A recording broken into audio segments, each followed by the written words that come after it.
Hello everyone and welcome back to Foot Forecast, and today's video I'm going to be discussing who I think will finish in the top 5 in the Premier League this season, as well as discussing the other European positions. So the sides I've ruled out is Burnley, Brighton, Palace, Forest, Leeds, West Ham, Spurs and Wolves. I think they're all reasonably self-explanatory. The only one people may argue with is Brighton. Brighton are just too inconsistent of a side, and right now they're really struggling. Before I get into the video, I would like to say that 13 to 20 is in no particular order. I don't expect Burnley to finish in 13th place in the Premier League. So my 12th place in the Premier League is Sunderland. I've been so impressed with Sunderland so far this season, and it's so good to see a side like Sunderland thriving despite coming up from the Championship last season with no parachute payments. But unfortunately, I think Sunderland will drop down the table to 12th place. They're currently in 11th place as of recording. The reason why I think Sunderland will finish in 12th is, first of all, I just think the sides around them probably just have a bit more quality, and their away form is a concern. They're currently in 17th place on the away table, and I don't really see them turning this around. They've also currently got Granit Xhaka out. It looks like he's going to return soon, but this will affect Sunderland for the coming weeks in terms of picking up wins, because Xhaka is absolutely vital. So then we're on to 11th place, and I have got Bournemouth. The reason why I've got Bournemouth is because they're such an inconsistent side, so I think they'll finish smack bang in the middle of the table. In the first 9 games of the season, they picked up 18 points, and people were talking about them getting into Europe. Then in the next 11 games, they failed to win a game, and people were potentially talking about them being relegated. Since then, they haven't lost a game, and they're now back into 9th place. What I expect to happen with Bournemouth is they'll win another couple of games and pick up a couple of draws somewhere. But in the last 8 games of the season, they'll struggle, and they may fail to pick up a win once again. What's probably going to determine Bournemouth's finish in the league is how long can they keep up this run of form for. So then I'm on to 10th place, and I've got Everton. Inconsistency has been a problem for Everton so far this season, and there is quality in that squad, but I don't think they have as much quality as the sides I'm going to put above them. The other problem for Everton has been their home form. They're 14th on the home table, but 10th place would still be a good finish for Everton.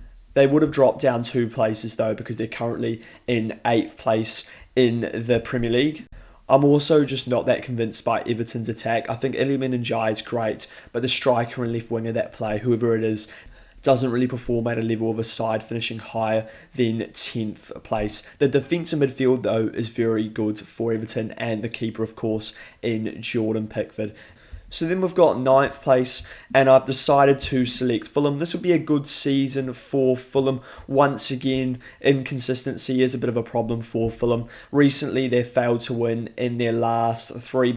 But before that, they hadn't lost in 5. They're currently in 12th place in the Premier League. I expect them to improve on this, but not hugely. I do like the Fulham squad, and I think they've got quality across the board. I really like their winger options now. They've got Kevin, they've got Wilson, they've now got Oscar Bob. So I think they've got a good squad, but I don't think it's a good enough squad to push into European football. So then we're on to 8th place, and I've got Newcastle United. They were expected to challenge Champions League football, but right now they're not doing this. They're currently 10th place in the Premier League. They're actually only a point behind 8th place right now, but then they are 4 points behind 7th place, which is currently Brentford.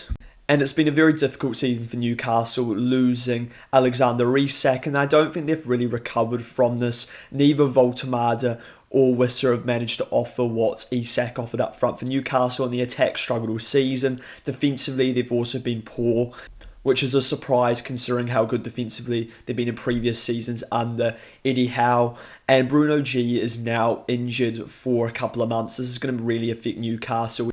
He's their most important player. Newcastle have got a terrible record when Bruno G's out, so I expect this to definitely affect them.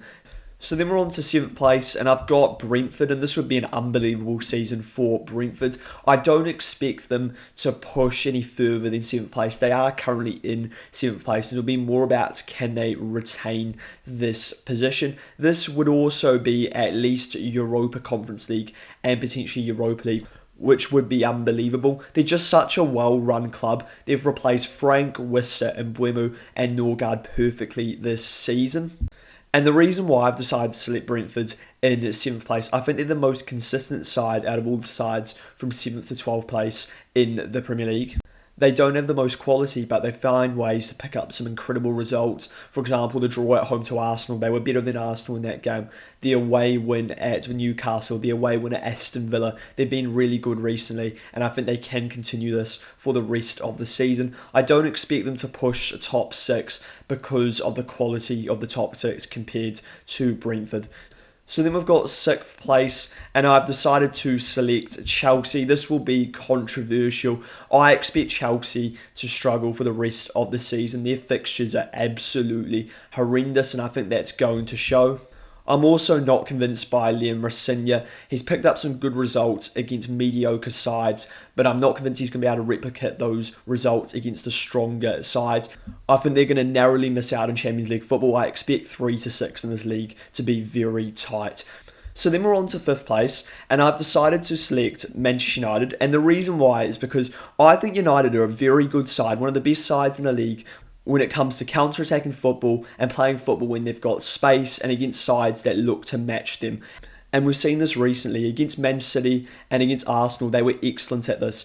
But when it comes to breaking down a low block or breaking down sides, Manchester United do struggle. We've seen this all season, and I don't think a manager change is necessarily going to solve this problem. I think it's more down to the players and what sort of football actually suits the players that Manchester United currently have. And this has also been a problem for a long time.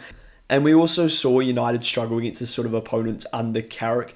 Against West Ham, United really struggled to break them down. They made it really difficult. It was a very structured defence with 3 in midfield. And United were lucky to get a point from that game, scoring in the last couple of minutes of the game. Now, I don't think it's all doom and gloom for Manchester United. If United find a way to break down these low blocks, then I expect them to easily finish in this top 4. And they've got time to work that out because United have also only got 1 game a week, which is a massive advantage. And so far, Carrick's proven me wrong as Manchester United manager, so I wouldn't be that surprised if he finds a way to prove me wrong once again. So then we're on to 4th place, and I've decided to select Liverpool. This will be controversial, but I think Liverpool will just have enough to sneak into 4th place. Why? Well, the main issue with Liverpool this season, in my opinion, has been how fragile Liverpool have been defensively. But in the last couple of weeks, it's been much improved, and that's because Kanate and Van Dijk seem to be back in form and playing really well together once again. When these two are in form, it's one of the better centre-half partnerships in the Premier League. I would say the second best centre-half partnership behind Gabriel and Saliba. So I think this is so crucial for Liverpool, as well as this Kirkes is playing well now for Liverpool. He looks a real threat down that left-hand side. And they just look less fragile defensively, as well as Florian Wirtz is playing really well right now for Liverpool. So is Dominic Szoboszlai. Hugo Ekitike is brilliant up front.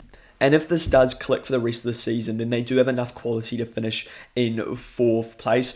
The other good thing for Liverpool is they've got better fixtures than the sides around them in United and Chelsea. Their next 5 are very favourable, so I wouldn't be surprised if they move into 4th place in the next sort of 5 games. A concern for Liverpool is the right-back situation. Frimpong, Bradley and Endo are all out injured. And Joe Gomez is very injury prone, and Liverpool have struggled defensively so far this season, but I'm banking on the fact that Liverpool will be better defensively for the rest of this season. So then we're moving into 3rd place, and I've got Aston Villa. This would be a really good finish for Villa. And for Villa, the important thing is just holding on to 3rd place. I can't see them finishing in 1st or 2nd ahead of Arsenal or Manchester City. They are currently 5 points ahead of Manchester United, who are in 4th place, and I think this will be enough for them to get into 3rd place, because I don't see any of these sides, apart from Arsenal and Manchester City, going on a run of form for the rest of this season and catching Villa, so they'll just stay in 3rd place. They're also the side this season that have shown they can go on a run of form. They went on about a 10-game winning streak in all competitions, so that was really impressive from Aston Villa. A concern for Villa could be fixture congestion. They are in the Europa League, and I expect them to go far in the Europa League and potentially win it. But they are out of the FA Cup, so that will help in terms of fixture congestion and midfield injuries. Kamara's out for the season. Tielemans is out for a month and a half. And John McGinn is also out currently with an injury, but they did bring in Douglas Luiz as a replacement. So finally, my champions are Arsenal. I do expect them to win the Premier League. And in second place, I've got Manchester City. Why? Well, Arsenal have a gap of 4 points over City right now. Their defence is outstanding, the best in the league, only conceding 18 goals in 26 matches. In half of their matches, they've kept clean sheets. Zubamendi and Rice are excellent in midfield for Arsenal, and teams around them just can't string results together. My concern for Arsenal is that they haven't taken opportunities to go further clear of City, e.g. Brentford, Forest, Liverpool and Man United recently. And they do have an over-reliance on set pieces, and Arsenal lack attacking quality. Saka is not in form right now, and Gyökeres I don't think is good enough. Most important problem though for Arsenal is going to be the psychological pressure of coming second 3 times in a row previously, and fixture congestion could be a bit of a problem because they're in 4 competitions, but City have got the same problem.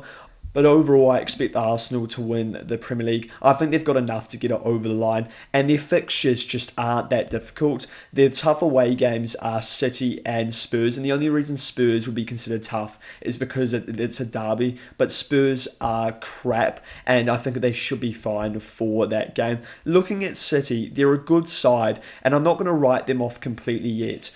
There's no doubt they're a better side going forward, scoring 15 more open play goals than Arsenal, but I'm still worried about that City defence, and Rodri just isn't the same player. If Rodri gets back to being one of the best players in the league, then they could be back, but I don't see this happening right now. City have also struggled with consistency throughout the season, and it doesn't look like they're going to go on a run of form like they usually do.